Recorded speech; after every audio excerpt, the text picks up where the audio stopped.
বন্ধুরা, এই হলো পদ্মা সেতু। পদ্মা সেতুর মাঝে আমরা প্রবেশ করেছি ঢাকা থেকে। আমরা এখন বরিশাল থেকে ঢাকা যাব পদ্মা সেতুর মাধ্যমে। আমাদের গাড়িটি পদ্মা সেতুর মাঝে প্রবেশ করে ফেলেছে। বাসটি এসি বাস ছিল বলে গাড়ির ভিতর থেকে ভিডিও করতে হয়েছে। এটা হলো রাতের দৃশ্য। পদ্মা সেতু হলো বাংলাদেশের অন্যতম বৃহত্তম সেতু এবং দিনের বেলায় এই সেতুটি চমৎকার দেখা যায়।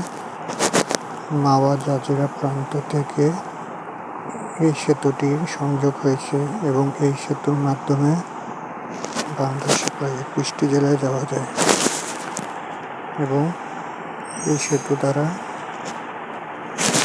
আর্থিক বাণিজ্যিক বাংলাদেশে উন্নয়ন হয়েছে, অন্যান্য জেলায় যেতে সহজ হয়েছে। সেই সাথে এই জেলার সাথে অন্য জেলার যোগাযোগ সহজ হয়েছে। এই জেলা বিশেষ করে দক্ষিণাঞ্চলের মানুষের যাতায়াত ব্যবস্থা সহজ হয়েছে। আগে ফেরিতে 1 থেকে 1.5 ঘন্টা লাগতো পদ্মা পারাপার হতে, এখন সেটা 5 থেকে 6 মিনিটে পারাপার হওয়া সম্ভব।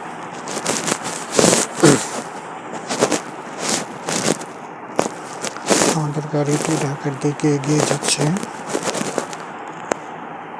যত সম্ভব দেখানোর চেষ্টা করেছি, কিন্তু রাতের দৃশ্য এজন্য মোটামুটি অস্পষ্ট থেকেছে। বাংলাদেশের অন্যতম খুবই সুন্দর সেতুর মধ্যে একটি হলো পদ্মা সেতু।